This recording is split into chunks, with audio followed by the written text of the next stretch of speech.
Jai Hind, this is Brigadier Hemant Mahajan. The subject of our talk today is use of technology in the Russia-Ukraine war. The Russia-Ukraine war has been going on for nearly 4 months, and this is a place which has become a laboratory for all the superpowers to test their modern weapons, to test their technology and various innovative methods to fight a war. Technology has been used both by Russia as well as Ukraine. In this video, we will try and see as to what technology has been used by both sides, and we'll also carry out an analysis of what effect this technology has had over on the war. One of the most important surprises of Putin's invasion of Ukraine was the effectiveness of economic sanctions which were put on Russia by the European Union and the Western world. Nearly 600 billion foreign reserves of Russia have been held in various financial institutions of various countries, and they were frozen. In fact, not only that, it became very difficult to transfer money because PayPal, Visa, MasterCard abruptly stopped their working in Russia, and there was an immediate ban on technology transfer from the Western world to Russia.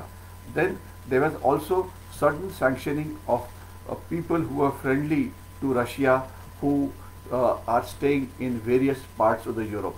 Well, this has had an effect, no doubt, on this issue, but there have been some other successes which also were there. One would remember that when the Americans left $2 billion worth of equipment in Afghanistan, they had mentioned that this can hardly be used because the software has been removed. The software chip has been removed.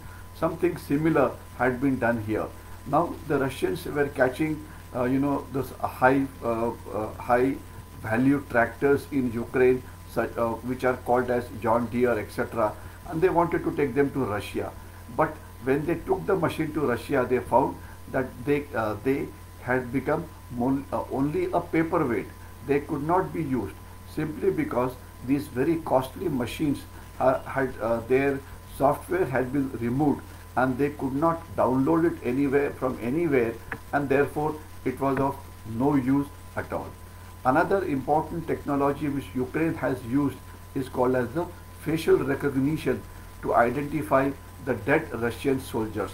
Few magazines have reported that this facial recognition was used for what? It was used to find out the social media accounts of the deceased Russian soldiers, allowing the Ukrainians to contact their friends and families.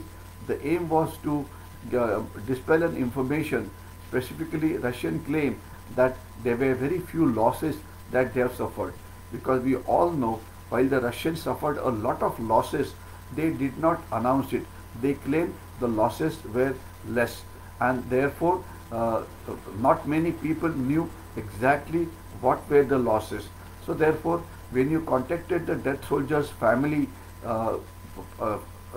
individually, obviously they would know that their son or a brother or a relation has died, and this would come in the open domain.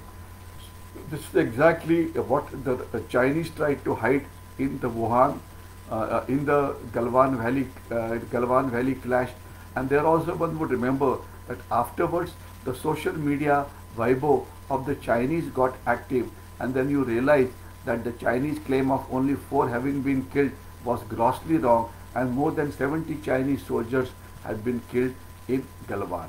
Now, not only that, there was certain other technologies which was used, called as the blockchain technology. Now, how did it help? The Russians had kept a lot of their wealth in the cryptocurrencies as Bitcoin, Ethereum, etc. Now this currency had been proliferating like a wildfire for many years, and they have a decentralized system of payment.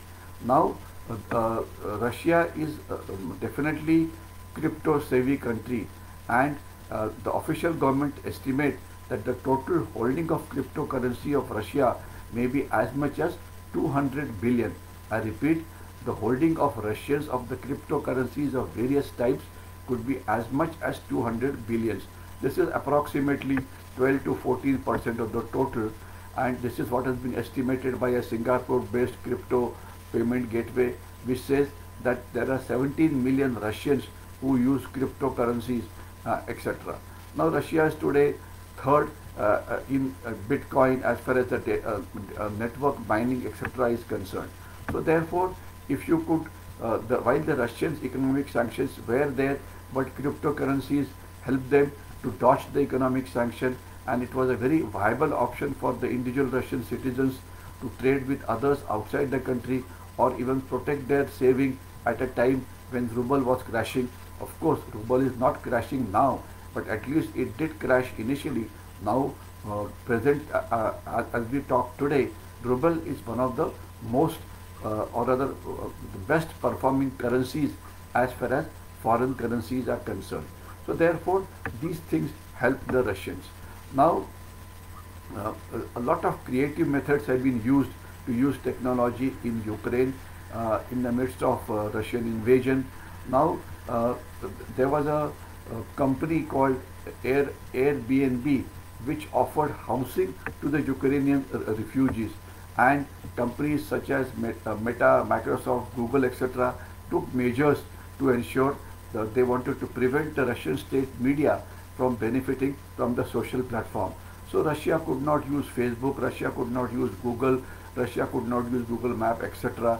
So definitely that was a big blow for them, and they fell way behind as far as the social media warfare was concerned, or as far as the information war was concerned, or as far as the psychological war was concerned. Also, number of refugees were given payment by using cryptocurrencies, and then there were many technological companies such as Google and Microsoft. They took steps to ensure that this was not their technology was not used by Russians to fight the war. Now there was a rental company which used it. There was another company which also used it. But the one where lot of help came was in the crypto funds. The Ukrainian government also used cryptocurrency to build up their war effort.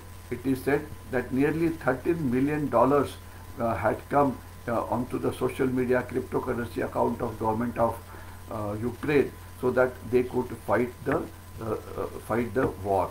Ukrainians had also requested for donations, etc. from other people. They also posted digital wallets. They asked this information on Twitter, etc. And they did get lot of help. That was one way the cryptocurrencies helped the Ukrainians. Also, there is another thing called NFTs, non-fungible tokens, which are digital assets which are used to collect funds. Now, this was also been used as one of the effective ways of countering economic sanctions. Then, countering internet shutdowns was also done very regularly. One would remember that when the Russian invasion took place, the Ukraine connectivity went down, and thereafter there was a problem. However, Ukraine was kept online by Elon Musk, the billionaire, whose company Starlink provided a satellite-based broadband service which has been activated in Ukraine, and it is sending more terminals to the country.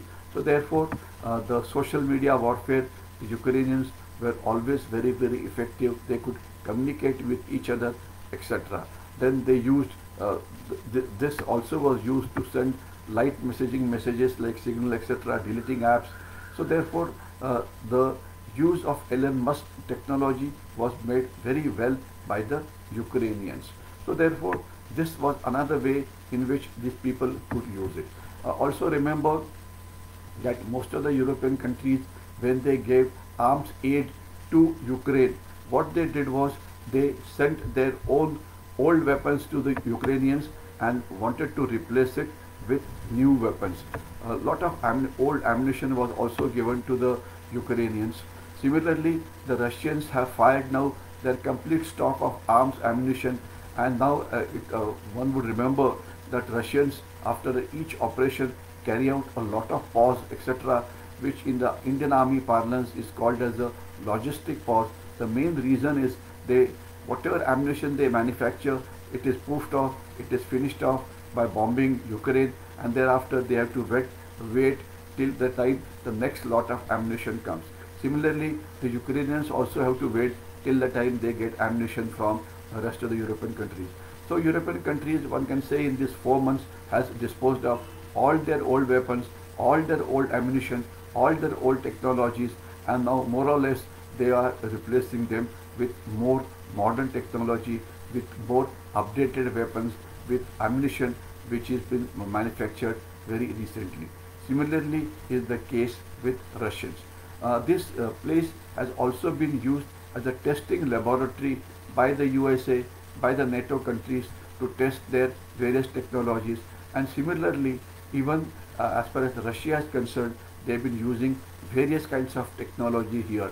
They claim to have used hypersonic missiles, they claim to have used let's say what is called as the Star War weapons, such which we see only in the movie. Every possible experiment that could be done is being done or has been done in Ukraine by Russia, and they are testing their various technologies. But the fact remains that while these technologies did have some effect, these technologies did help both Russia and Ukraine, but their use has not been decisive. I repeat, their use has not been decisive. The main reason has been both the sides, especially Russia, is fighting a kinetic war using all kinds of weapon systems, but they are using a non-contact warfare. They are not trying to still get into the cities and fight a war which would have helped tremendously if they had fought this non-kinetic kinetic contact warfare. Then maybe they would have been able to achieve much bigger success. Similarly, as far as the Ukrainians are concerned, they seem to be fatigued now. They seem to be falling short of soldiers. So therefore, both the sides at the time of offering this commentary appear to be fatigued. And how long will the war go? Nobody knows, because everybody seems to be losing interest in this war. But one thing is sure, that this offers tremendous lessons as far as use of technology is concerned to our country, that is India, because most of these technologies can be used against China, be it internet, be it missiles, be it drones, be it use of tanks, be it survivability of bigger platforms such as frigates, destroyers, aircraft carriers, etc. So I am sure the Indian Army and the armed forces must be studying this war to ensure that whatever lessons are learned, we are also able to use these lessons in the context of Indo-China war. I think I'll stop here, and if you like this video, please share it with as many people as possible. Jai Hind.